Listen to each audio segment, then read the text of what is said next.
Let's now continue with the next session titled Disinformation Across Europe, starting from the understanding of the fact that disinformation has many elements that are universal, but also the capability to adapt to different contexts. So we'll try to understand more what is the state of the art of disinformation in different EU countries. And I see that the speakers are on stage. I would like to introduce the chair of this discussion, Carlos Hernandes-Echevarria. Carlos joined Maldita in 2020 to oversee its public and advocacy operation. He engages with public and private institutions interested in learning from Maldita's experience fighting disinformation and advancing more effective policy solutions. Before joining Maldita, Carlos worked in TV news for 15 years as a reporter, correspondent, and executive producer. The floor is yours. Thank you. Thank you. Thank you. And thanks to everyone in the audience. So, it's for me a big pleasure to be moderating this panel full of very good friends and good friends to be.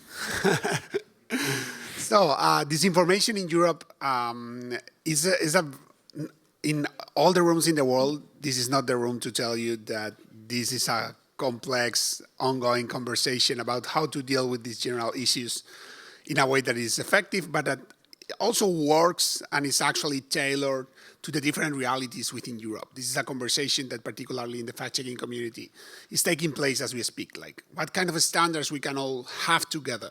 But at the same time, that doesn't preclude that me or my organization for doing the things that make the most sense in my country, for the places and for the narratives I'm finding and for the kind of audiences I'm trying to serve.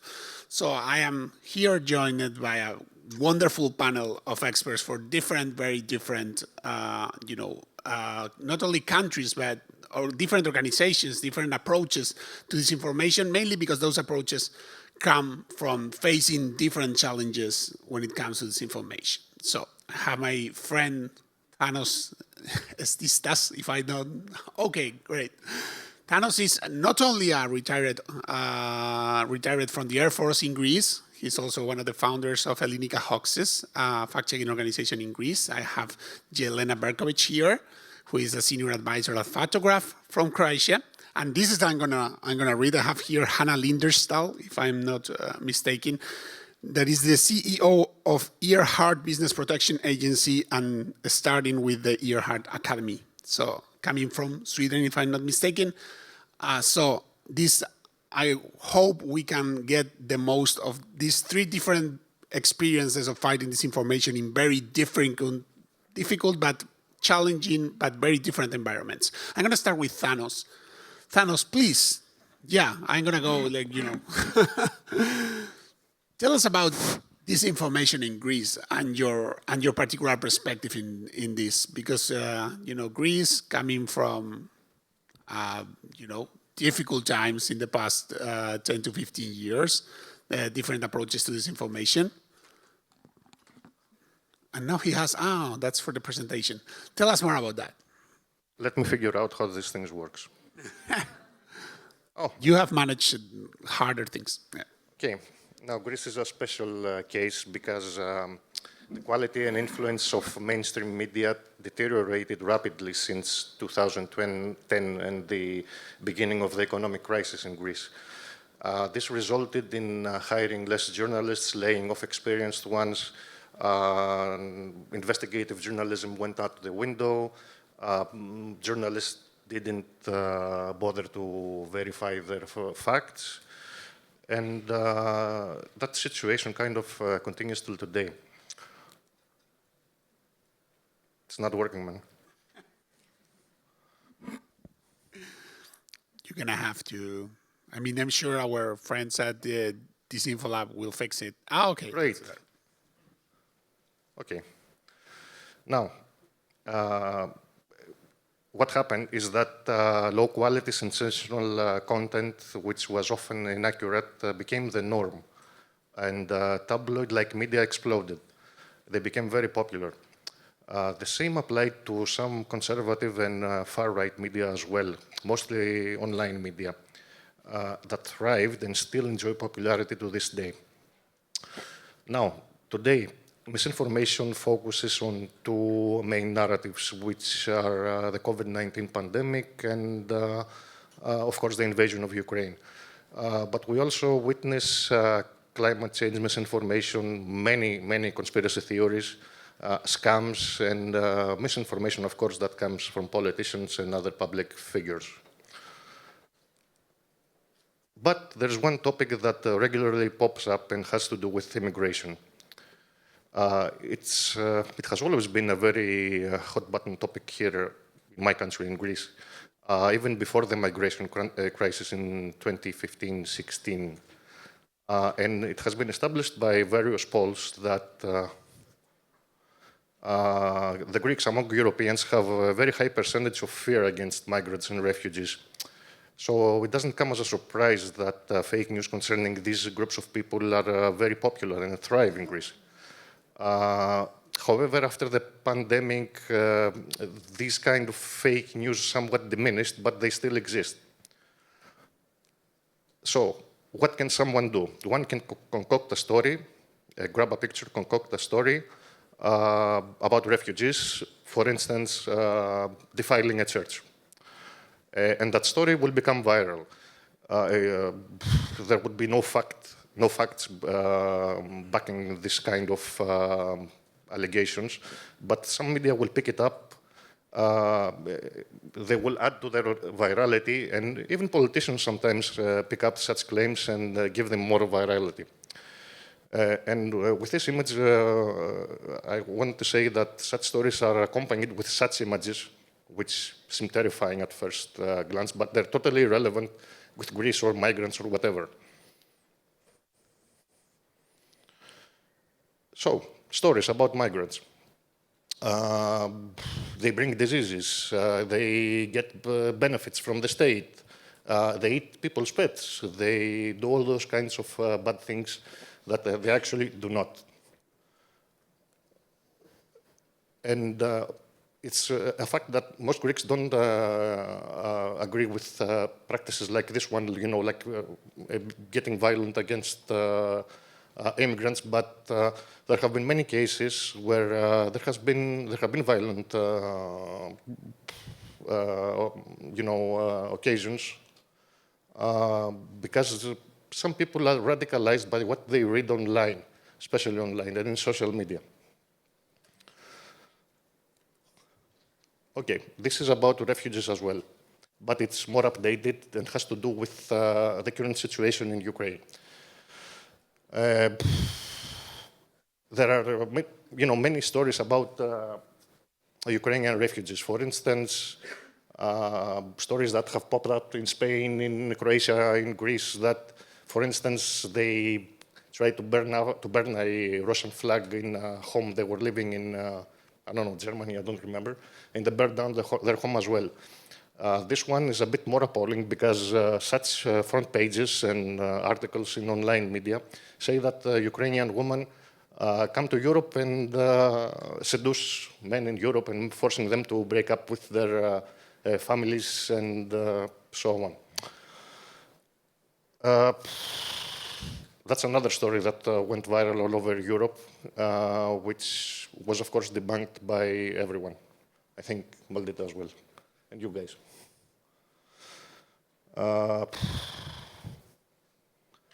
Now, Greece is, like I said, a case study when it comes to Russian misinformation. That's because there are 2.5 centuries of Russian misinformation and disinformation going on here. It's not, something that happened in the past few years. One reason is because we have a common religious background. And Russia is considered and seen as a superpower that, because of the common Russian religious background, will come to Greece's aid if that is necessary and will save Greece. For instance, one very funny fake story back in 2015 during the economic crisis was that Russia would lend money to Greece to escape, the creditors, the IMF, the European Union, the Troika in general, which of course was a fake story peddled by specific politicians that wanted to show that Russia is good and the West is bad. So as you can see in this picture,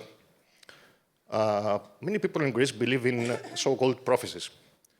Yeah, it's funny. The notion is that Russia, under Putin, of course, will invade Turkey at some point in the near future. Will take over Istanbul, which is called Constantinople in Greek, and for some reason that nobody knows and no one can explain, he will give it back to Greece. Yeah, that's actually a story that is very popular, and it's based on prophecies by saints, elders, monks, you name it. And that's because Putin upholds the moral values and the religious values that the West has allegedly lost. So that's a very common narrative as well all over Europe. Now, what's a bit weird, and I've been discussing with some colleagues, is that we notice far-right and conservative media peddling stories that are also copy-pasted by far-left media. They are overlapping when it comes to Ukraine.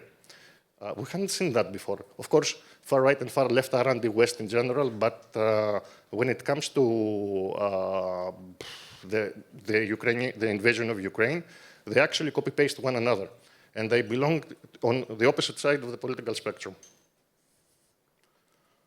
Okay, COVID-19. As you all know, an unprecedented wave of misinformation and disinformation in Greece and all over the place. Snake-oil cures, conspiracy theories, and of course, state-sponsored propaganda. The most striking example is that Russia and China are helping Greece, while the EU and the West in general has turned its back on it.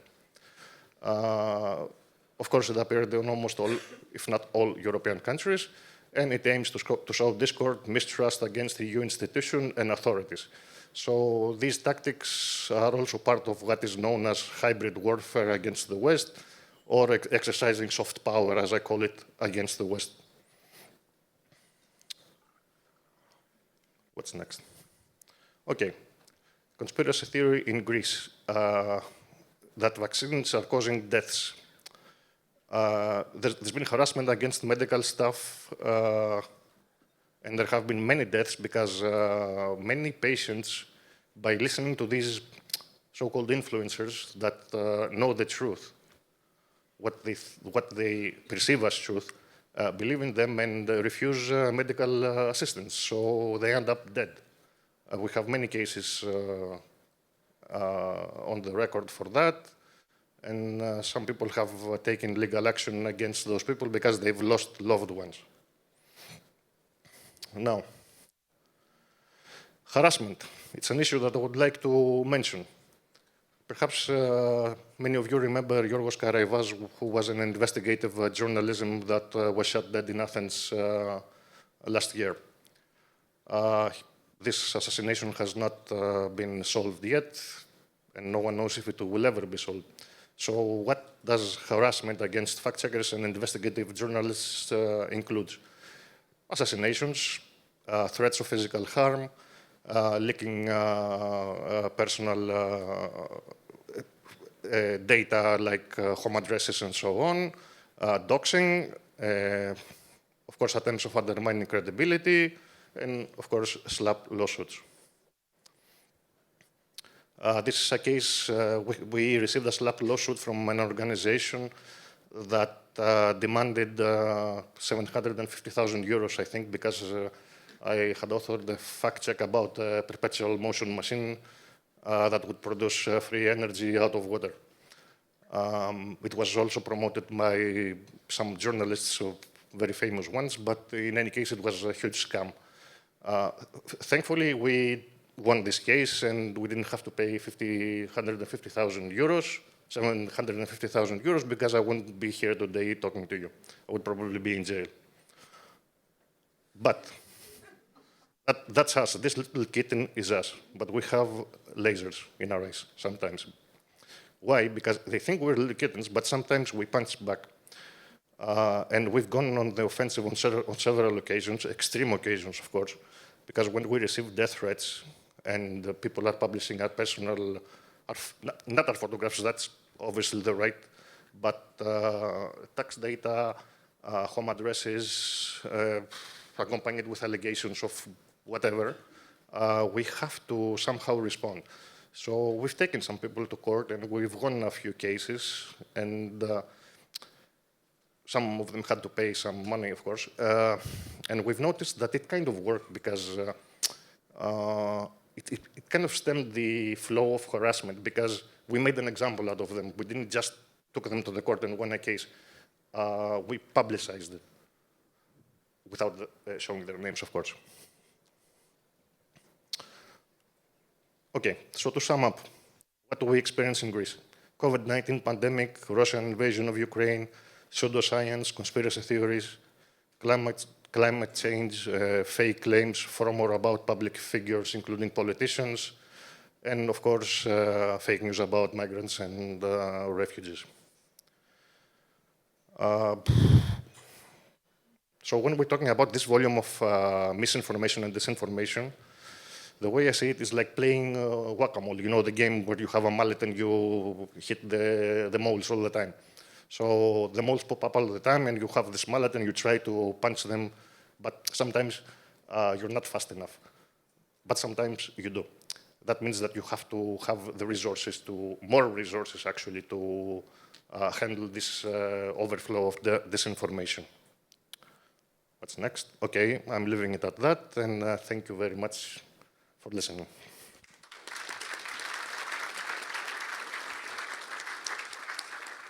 It's super interesting to see how the same kind of challenges we all face take different shapes and forms in different places, right? Like we all receive pushback or harassment, but that pushback takes different phases and different actions depending on how these bad actors see that being more effective against us. The same with the incentives or the narratives they push. Like there is pro-Russian misinformation everywhere, but over here they took advantage of this very, nationally sensitive issue of Constantinople, Istanbul, to take advantage of that. And we're gonna, before I go with Jelena, there's maybe time for a few questions for Thanos. If anyone has any about the reality in Greece, I have seen a hand in the back of the room. Hello. Yes, I do have a question, because maybe I'm naive, but I wonder, who are those people that are then harassing you? Not names, but what do you think is their intention in threatening you? Is it because of their ideology, or is it for political reasons, economic reasons? What's your experience? It's all okay. It's all that plus more. So when you debunk, for instance, a common misconception like the prophecies, it sounds silly and dumb, but it's not. Thousands of people believe it. They will backfire. You have to collide with the economic interests sometimes, like the case I mentioned with this machine, free energy machine, which some people got rich anyway. What else? Well, you have, for instance, politicians that you debunk them all the time, and especially the most conservative ones. I don't want to call them far right, but conservative. Those will backfire even strongly. For instance, something that happened inside the Greek parliament from the leader of this conservative party is that he promised that when he is elected as a prime minister, he will shut us down. He will shut down an independent fact-checking organization. That wasn't so much of a problem for us. The problem is that no one spoke up. I mean, no one said anything, no reaction, nothing. No other politician said anything, no journalist association, no one, as if it didn't happen, which is pretty serious in my opinion, because in a European country, a so-called EU member state country, you can't have statements like that and no one. I mean, you have the right of expression, of course, but when you're saying things like that, someone has to stand up and defend you and say, you know what, you're wrong, man. Yeah, The reality of fact-checking organizations and many other third sector, I don't need to tell you, is that we are small actors against big threats. So we sometimes need some kind of defense. Hello. Hello, thank you very much for your presentation. I'm Nicholas Hatiashvili from Georgian Parliament. My country, is occupied, 20% of my country is occupied by Russian Federation, and we are facing a wide-scale propaganda and fake news from Russia from daily basis. You mentioned some cases of fake news, such as the liberation of Istanbul and so on. So, do you have any statistical data? What is the percentage of your population which believes in this kind of fake news? Because from Georgian perspective, we conduct this kind of data and we have this number. So I'm interested in Greece practice. Thank you. I don't have a percentage to give you. I know from polls that Greeks don't trust mainstream media. They fall for propaganda and everything. Perhaps you know, but I will remind it to you that back in 2012, I think, we elected the neo-Nazi party in our government. Those guys were, of course, full of fake news. And they were clearly a neo-Nazi party with swastikas and so on. So these guys got 450,000 votes. Of course, that doesn't mean that those people are all neo-Nazis, but because all they did was peddling propaganda and fake narratives, that gives you an idea of what kind of a reach propaganda can have in a population, in a country.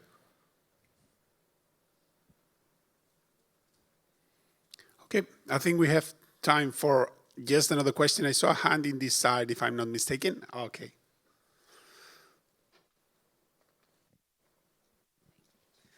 Thanks. My name is Natalia Kadenko. I'm based in Delft University of Technology in the Netherlands. My question is this. In the Netherlands, I have observed that there is almost a perfect overlap between groups peddling different disinformation narratives, such as enthusiasm for Russian regime and Putin, and COVID skepticism, extreme vaccine skepticism. So they are mostly the same actors who can seamlessly transition between the different narratives. So I was wondering whether that's the case in Greece as well, or do you have different groups? Or maybe some groups have evolved their rhetoric or abandoned some of these topics that you have mentioned. Thanks. Well, you were right when you say that COVID deniers and those that believe in Russian propaganda overlap. Yes, they're pretty much the same people. And, with this overflow of disinformation and misinformation, with the pandemic and the invasion of Ukraine, they make a lot of noise. The quality of misinformation, the disinformation that they peddle is very poor. I mean, it sucks. Pardon my language, but it sucks, really. But the volume is huge. I mean, and of course, the more noise you make, more people will hear you. But yes, indeed, they overlap. Okay, you're going to move to Croatia. I really want to know about Jelena's experience about this. Jelena, in addition to being a senior editor at Faktograf, the Croat, is it Croat? Fact-checking organization. CISO has the pulse of a lot of things happening in the Balkans because the fact-checkers in the Balkans collaborate closely within each other in the C-Check network. Can we learn a little bit more about that? Thanos, can I get your... Okay. Okay, so let me start by saying that it's basically Faktograf is based in Croatia, and this is where I would stop using the word on identifying. And I would just like to add that I've been in journalism since the late 1990s, and for me, fact-checking is just simply another step, just one of the steps in the regular journalistic work, but I never really expected that the whole, that I'm going to be having friends from that field, that it's going to be a field at all. But obviously, fragmentation has led also to this. So let me go through my presentation quickly, hopefully. The big one. And explain why I'm not going to be discussing only about Croatia, but also about the Western Balkans. And then I'm going to have to show what Western Balkans I mean when I say Western Balkans. In short, there's a white spot in the continent. So you might all know the borders of the EU, but you see here in the Balkans Peninsula, there's something like a white spot of non-EU member states. Coming from Croatia, I have to say that basically we do have a covering by the Digital Services Act, by the Code of Practice Against Disinformation, where Faktograf is also one of the signatories. But when we talk about the Western Balkans, primarily the partners and fact-checking partners and friends we have in this space, this is some of the data that's official quoted from these sources, as you can see, and the context, which is very key in fact-checking, is here that optimism is falling, if there was optimism, and pessimism is growing, or is it realism? I'm not really sure. But the context in this space, and I'm talking about countries such as Serbia, Bosnia and Herzegovina, Montenegro, where we from Croatia jointly share the same language space so that we don't need to have interpreters. Also, disinformation sources don't need to have interpreters. And then when fake news is mapped, here by a report used in the European Parliament, you see that this Western Balkans, part of the Balkans Peninsula, is, well, very much inspired by Greece, but very much informed and influenced by Russia. Please do notice that on the right-hand side of this slide are sources, I mean, prevalence of fabricated news most of the time and always for people living in these countries. And then furthermore, if you look at this slide and the dark blue column, you see how basically TV, which is supposed to be like the mainstream media, is basically a very strong influencer, or at least this is how people see them as sources of inaccurate or made-up information. When we come back to Faktograf, on the right-hand side, you can see one of the stories, one of the articles that was written, well, relatively recently this year. It features the member of the European Parliament from Croatia, who, well, has very interesting statements and is quite often fact-checked by us, who has been rebroadcast by something that's called Sky News. It works in Serbia, but it has nothing to do with Sky News from UK. And this sort of news, fake news, disinformation is something that we try to catch along with our partners from these countries and debunk. But then again, it doesn't seem to be leaving much consequences on his career. So we'll see. Well, very soon we're going to have European elections again, so we'll see how it goes. We as Faktograf, we basically do fact-checking and then whatever we can regarding analytical and investigative work as well. But when we do it with our partners, this is basically the countries that we all come from. So we've made this sort of network between ourselves. Raskrinkavanje from Oštro from Slovenia, Faktograf from Croatia, Raskrinkavanje both from Montenegro, Serbia, and Bosnia and Herzegovina, and also fake news Tragač, Seeker, from Novi Sad, from Vojvodina in Serbia. So we work together, and for example, when we tried to create some statistics about ourselves, it was quite a challenge, as you'll see, because even for us, with so many commonalities, we have very different capacities and sizes of our newsrooms. We have differences in methodologies. Some of us are, some are not participating in third-party fact-checking with Meta. But basically, we do share the same language area, and our disinformation and debunking does not need translation. So we've been covering Ukraine in various ways, and then 150 days later, try to see, what we did.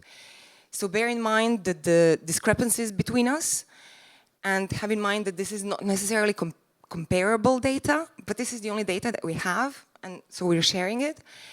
On our website, ccheck.org, you can find the full analysis. Basically, what it shows that the most common sources of disinformation, as you can see those in the hundreds and more, are online media or so-called online media portals and social networks. And these are their names. Very strange and interesting, but then some mainstream and very influential. These are the narratives. They're very common, I guess. They would not be surprising, perhaps, to this room, but how they're spread and how strong they are, perhaps yes. We do not have proper data on prevalence and how strong it is. What I would like to add that for this work, as I said, it's supposed to be like a regular part of daily journalistic work. Simply check your facts before you publish them. We seem to be getting interesting feedback, and some of it is threats to our colleagues in Sarajevo, slaps, the worst against our colleagues in Belgrade. Faktograf has been the victim of a DDoS attack almost a year ago. And this is something that we all sort of try to live with, but have no efficient means of dealing with so far.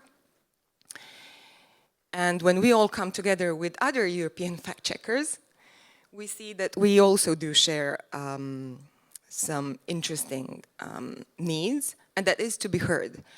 So, I cannot speak completely in the name of my colleagues from the countries who are non-EU member states, but in various phases of EU accession. But having in mind that the EU does have this umbrella for supporting citizens as users to protect their rights online through the Digital Services Act, through the Code of Practice Against Disinformation, we see no proper reason why the white spot in the Western Balkans should remain a white spot. Actually, because of what we see in Ukraine, we think EU should push more light into this area and not leave it behind. We would like to be heard as European fact-checkers, and this research that was conducted by Maldita, I think that's a Spanish organization. It rings a bell, yeah. And Carlos can, of course, say much more about this research, is something that with statistical proof actually says, yes, we do want to be part of the discussions, but primarily we need data, we need access to information on the prevalence of disinformation, on how it's being spread, on how our work is or isn't impactful on this. Are we completely inefficient, or could we be more efficient? I'm not really sure, but like this is what we need help with. And I would really like to continue conversations on this if anybody has ideas on the panel and afterwards. Thank you. This is really the conversation, like about data access, as Jelena was mentioning, and we all know, not only about the different phases of this information, but in order to evaluate how useful policies are being, how if the treatment is actually doing much or not. These conversations should have happened and will continue to happen, for example, around the code of practice, as you know, and it remains to be seen if the code of practice really provides many people in this room with the kind of metrics and information and access to data that they need to have a better understanding of this information and what we can do for that. So that's, I mean, Jelena was actually pointing to the probably most important issue, meaningful, not only transparency, but meaningful transparency. I am quite sure someone has questions about the situation in the Balkans and questions for Jelena on this. In the room, I see a hand there. Hello.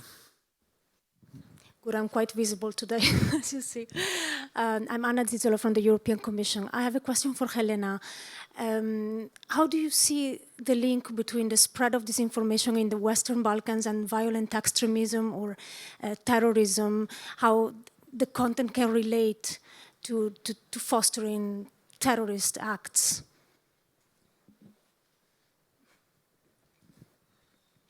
I would not like to inspire anybody, but it's very easy to cross that line. I think that as a society in Croatia, we have it's been quite some time now that we have crossed the line of people losing trust into institutions, of the fabric of society being torn apart. And I'm personally very pessimistic on what can be expected in the future. We're going to have the super elections year in 2024 with, well, 3 or 4 with parliamentary and European Parliament elections. We have a prime minister already talking about him being a victim of disinformation and perhaps ideas of terrorism, which perhaps are not, I would not necessarily agree, but the atmosphere is cooking up. And as a kid, being a witness of Balkans wars in ex-Yugoslavia, sometimes talking to my friends and colleagues from Montenegro, Bosnia and Herzegovina, and Serbia, I'm quite afraid of what's coming up. But I'm not so much afraid of what's coming up from within those countries as much as the silence of those around. You intrigue me there. Yeah, like the silence of those around are like you see a risky, dangerous situation forming, and not input from outside countries in trying to address that. Is that what you meant? I'm sure that there are quite a few interventions and ideas on what should be done in these territories. But not often enough do I hear the voices of, the critical voices from those countries in panels and situations in Brussels, such as this one. I would really appreciate there are people there who can be spoken with. There are fact checkers there who know very much detailed contexts in their own countries, but they're not necessarily asked on anything. And therefore, I mean, they try to be vocal, but therefore, in that sense, I see the sort of silence. Yeah. No, totally. I mean, if fact checkers have one thing, is that they measure and work on the purest form of disinformation. That is exactly the format that is in the cell phone of the general population, or like they have contact with the raw disinformation, which can be very useful. And I couldn't agree more that some fact checkers in those 4 countries are wonderful, super informed people that could have and should have a louder voice in some policy discussions. Do we have another question for Jelena? I see a couple of hands there. Maybe the gentleman with the cell phone.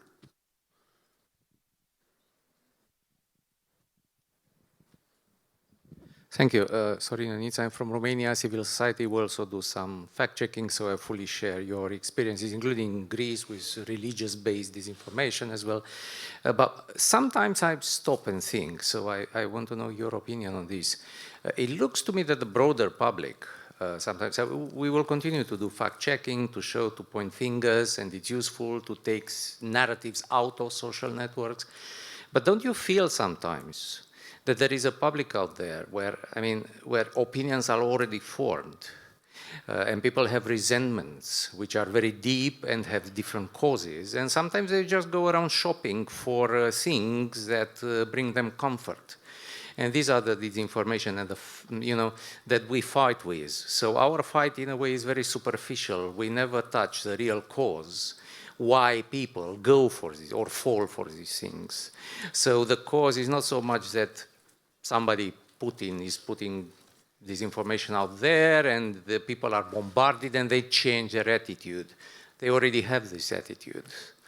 And we never ask ourselves, I mean, sometimes we do, especially in the Balkans. I mean, this goes very deep. Why do people have this terrain, this favorable terrain, and then they start to pick up whatever comforts them emotionally? And these are usually conspiracies, all sorts of conspiracies. Yes. Unfortunately, I would say it's part of human nature. I myself find myself as well completely biased, and sometimes, explaining myself why if I smoke another cigarette, I will not get cancer, right? It doesn't make much sense, but I can explain it to myself. But put that aside, that it is somehow a part of human nature to sometimes not be so critical and just, drink all the information that you receive, whether it's correct or not. But I wonder what the system, especially if it calls itself democratic political system, is doing for the average. And in that sense, it's not doing enough. I see that we have, it's one thing in Croatia, which has been deemed good enough to become EU member state, good enough regarding its democracy mechanisms. But I see with my friends in Bosnia and Herzegovina, Serbia, and Montenegro, that their systems could be much better. For example, I will have, as a user, a right to, according to Digital Services Act, to, receive information about my appeal against whatever I tried to do on a certain social network. And I know the steps, and I might in the future have an institution, to send my appeal to and, do something about it. There might be fines, finally, but my friends in these countries do not have this umbrella at the moment. They might have also problems like in Romania with private or public televisions who are doing not journalism, but the sanctions against those. Oh no, and then in Europe we also have Romania, Hungary, Poland, Croatia. I'm not sure. I'm going to be very depressive if I continue. Carlos, help. It's difficult, and nobody has the solution. Fact-checking itself, not the solution. Media literacy alone, not the solution.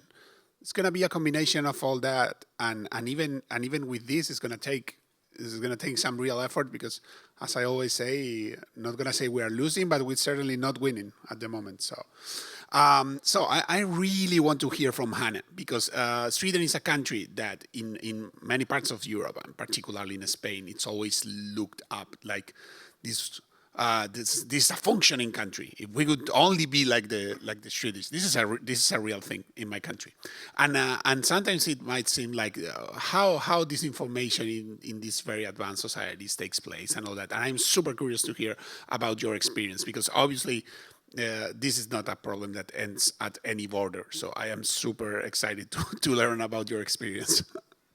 Thank you, Carlos. And when you said that, I realized I should have started with the culture map of the world, because Sweden are actually pretty far up in the corner. We are pretty extreme in many levels when it comes to culture. You started when you presented us this really, really interesting panel with, I'm really humbled to be with such knowledge. We have different backgrounds. Most people come from the academic world, or they come from journalism or fact-checking. I'm a hacker. I have a totally different background. I started my career in the 80s with a computer and a phone. And I love the internet, and I love communication, and I love systems. So when EU Disinformation Lab asked me, can you talk about Sweden? We needed to find a case. And when we do cases at work, we do it for education mostly. We do research, and we use it to educate journalists and decision makers. How does the communication landscape work? So I'm pretty technical, so I try to just make it really, really simple. And you're probably going to notice that I'm a gamer as well. So, we are like in the perfect storm, and I'm going to start with election 2022 in Sweden in September. So you don't have to create any fake news. We already got so many news that are perfect to build a really good storm around. You have shootings in the suburbia by gangs in the news almost every day, because they're pumping up the news all the time. We have insecurity in Europe. We have electric grid problems with the power, and it's expensive, and we had the climate. There's so many news that you can actually build opinions in. So the landscape was pretty easy. And we didn't have to look for fake news, because you don't have to create them. You just take a news and you spin it in a direction that engage. So we started there. So how to map 2022? Well, I'll start with platforms because everybody usually start with Twitter. Twitter is really, really small in Sweden. Less than like 10% use Twitter, and mostly angry people and some journalists. Or both. Or both at the same time, and a lot of bots. I'm more interested in the digital natives, our kids who actually are born into the internet. I mean, I'm a digital immigrant. Most of our decision makers are digital tourists, and they decide the future for the natives, and that's really scary. So I wanted to see, our digital natives, where are they? The first-time voters. Well, they use Snapchat. They are on TikTok. They are on YouTube, and they love it. And they are on Roblox. So I started there in a totally different environment. I started looking at this target group, the actors and the activities, and I realized we have a total lack of system understanding in media, and that made me pretty angry. So I started contacting journalists because a couple of times a year I go to the university south of Sweden and I have education for journalists, and journalists in Sweden can come to this conference and get information about digital research from a hacker perspective. So I started calling everybody I knew, how do you research for the election now in September? And many said, well, I actually started a TikTok account and I don't see anything. No disinformation at all, no influence at all. And I said, you don't understand what you're talking about. The platform is going to identify who you are, where you're sitting, who you are with, what you've been surfing on before, what you have on your phone. And of course, you're not going to have the same result as Mohammed in Rinkeby outside of Stockholm, or another guy in another community, because you're not going to get the same answer. And they don't get it. So that's one of my goals. I need to educate journalists on platform technology because they don't get it. So, sorry, this is pretty engaging. This is the platforms that I was scrolling around. We have a lot of course, a lot of activities in Mellanöstern. The flashback in the corner is a Swedish platform for a lot of hate, a lot of fake news. But the funny part is when something happens in Sweden, if there's a news on the newspaper and it says a CEO the police took a CEO for forgery or something like that, everybody goes to flashback. And everybody knows it's a fake site, but the name is going to be there.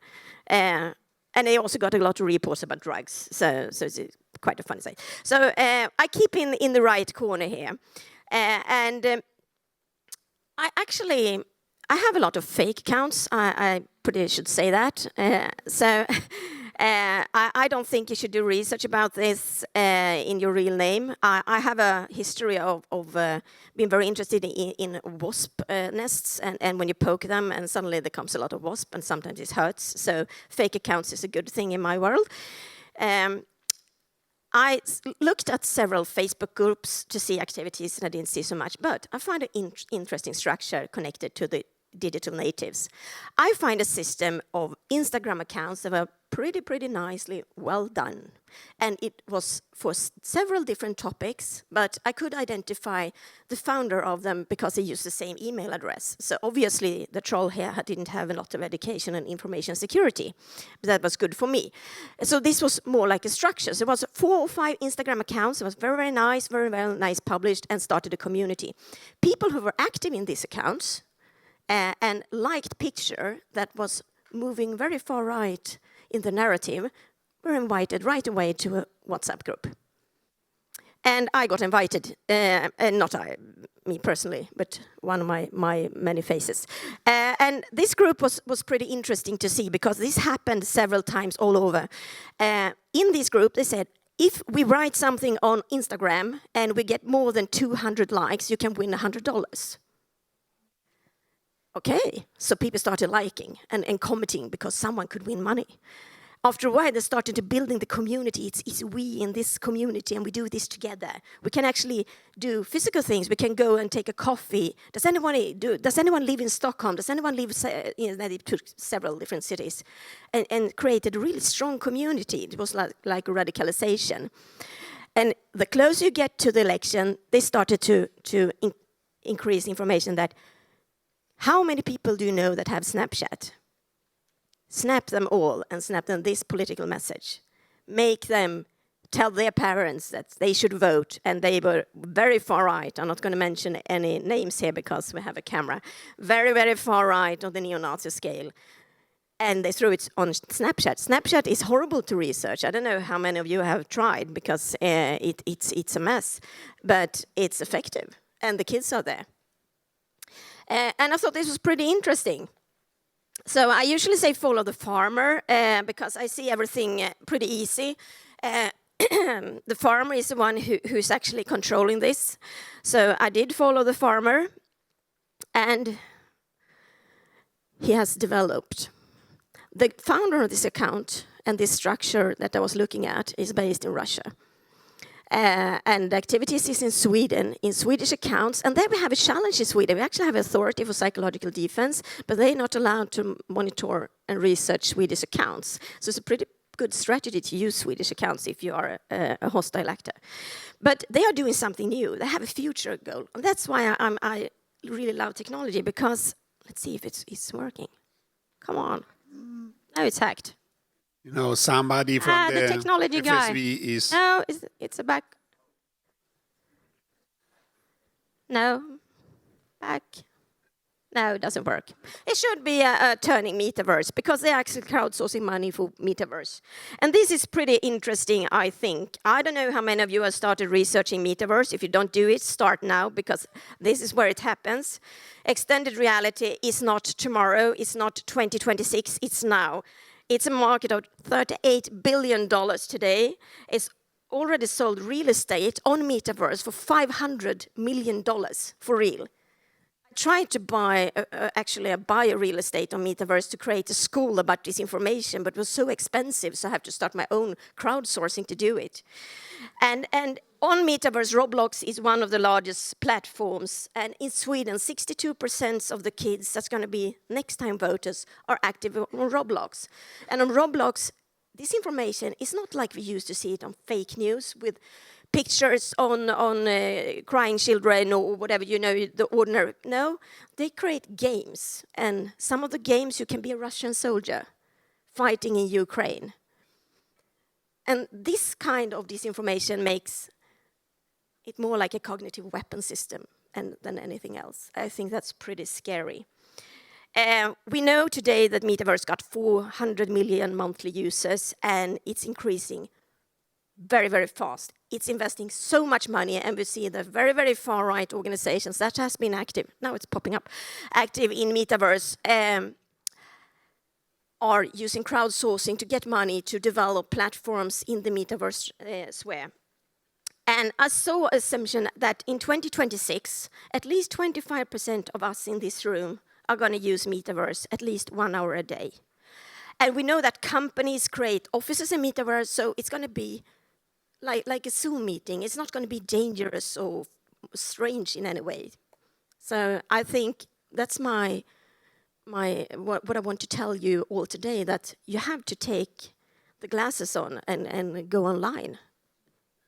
This is wonderful, first of all, and I couldn't agree more, especially 2 points that you connected together that for me always come together. Like this notion that people in media normally knows very little about how a very big part of the population is spending their time and how they enjoy themselves and how they get information, and anyone working in college knows this.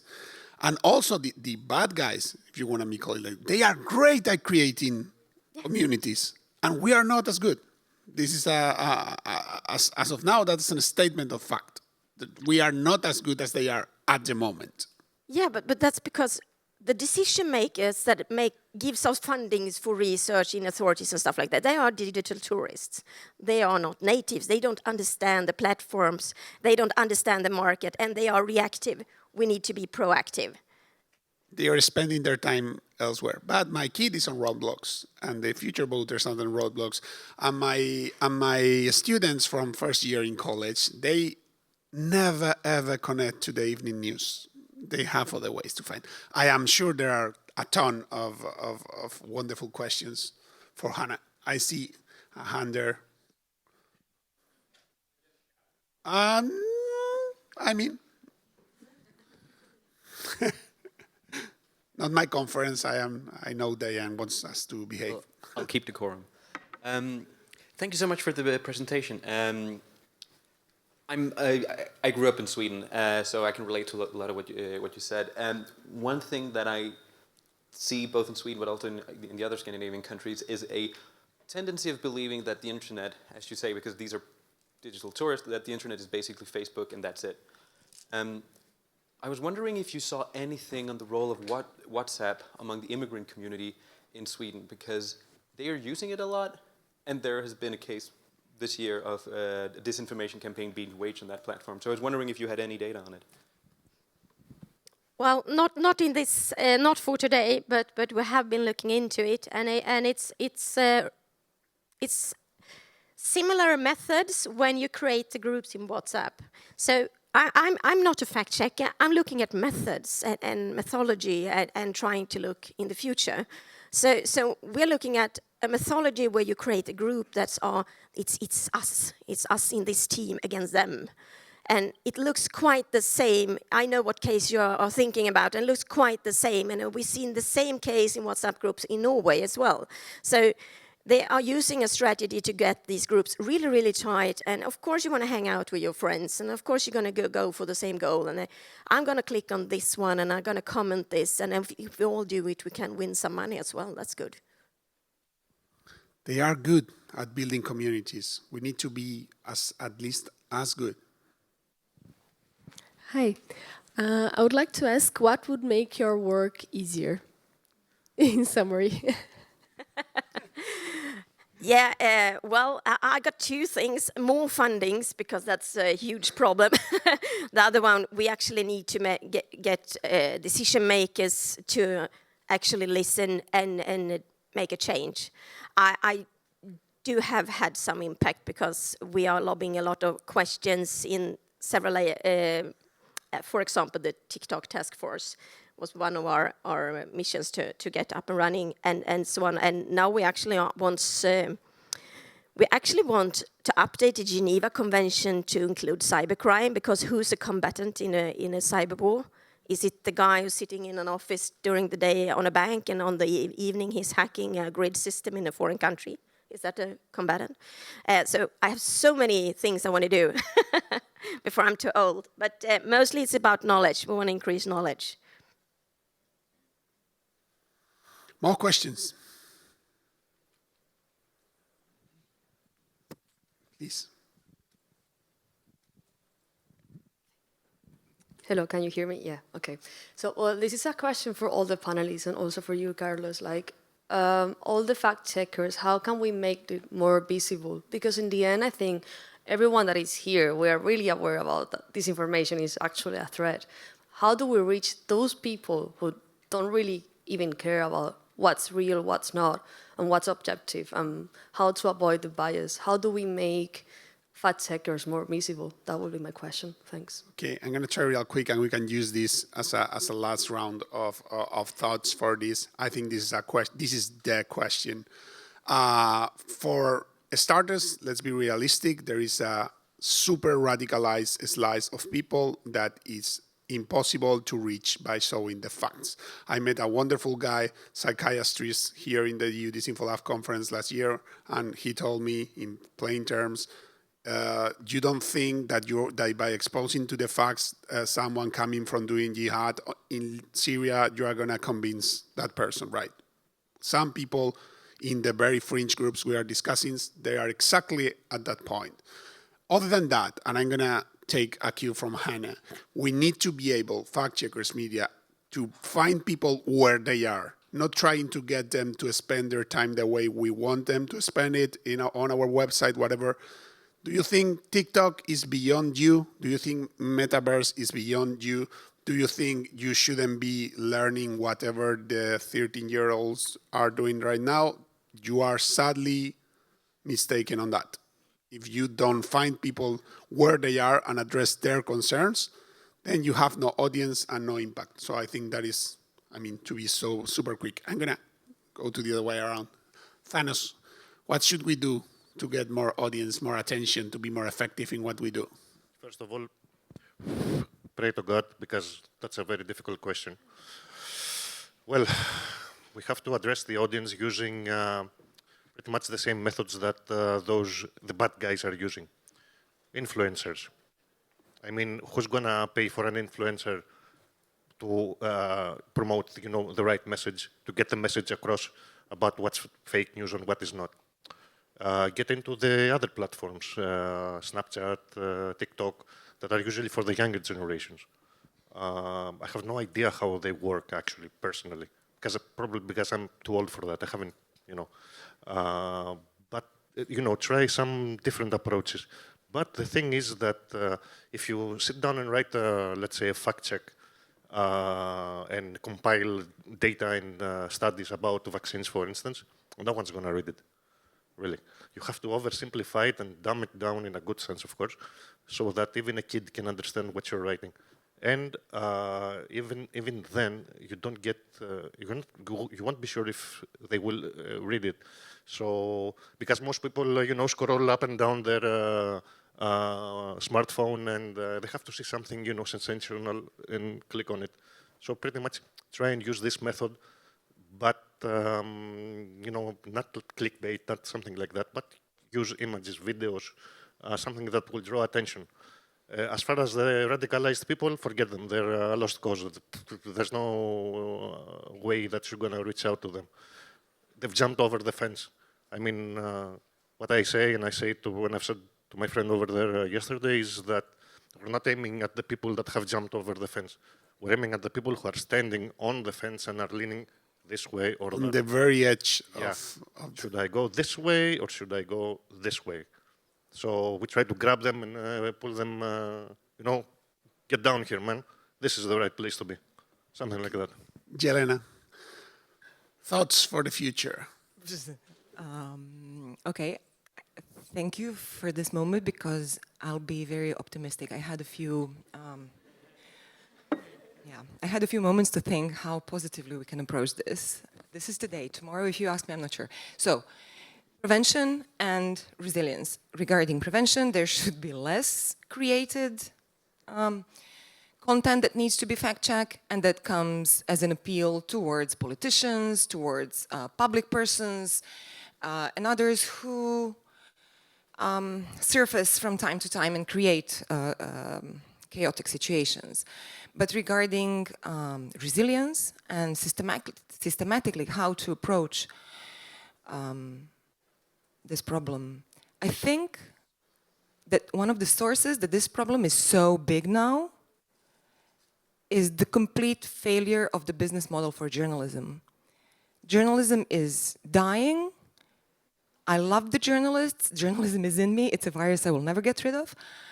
But the business model for it is basically dead. The media as companies can survive, and they do survive, and not necessarily act in the name of journalism. But if we were to invent, again, some hot water, it would be bring back the strength to journalism and to journalists. Yeah, easy. It's kind of a vaccine. Hanna, please. Oh, how do you follow up that? Thank you. I have the geek approach, so platform responsibility. Do you actually understand how much data the platform are gathering about you to get you to be the perfect target to stay online for the rest of your life? They got psychologists that only works with colors, lighting, sounds. The best thing that make you feel really good. They're actually looking for what triggers your brain to be really, really more into it. It's worse than any drug anywhere. So don't they have a say in this? Don't we should actually ask them and say that you need to do something about it? And I'm not talking about censoring clip. I'm talking about the platform methodology of manipulating our brains, because that's why disinformation works.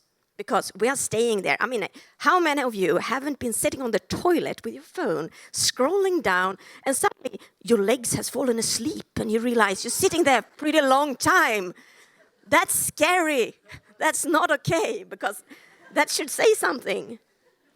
That actually brings me to when I said fact checkers, media, people against disinformation, we need to be everywhere, right? Answering that question. This is also a place to be. Impact is closely related to doing policy, and I'm not saying it's because I do policy for a fact-checking organization, but in addition to that, we need to be relevant, not for the sake of being relevant, it's because some policies are a complete failure. And we have the advantage of experience and seeing some things work, some things don't, and some others deserve to be explored. So, you know, on an additional line, the fact checkers in Europe has this new thing that is called the European Fact Checking Standards Network. We are presenting that precisely in front of the institutions here in Brussels, November 16, with the help of all the fact checkers in Europe, plus our good friends at the EU Disinfo Lab. So I would love to see you here in this hotel on the 16th of November to talk policy and fact checking and against disinformation. Please, big round of applause for our wonderful panel. They were great.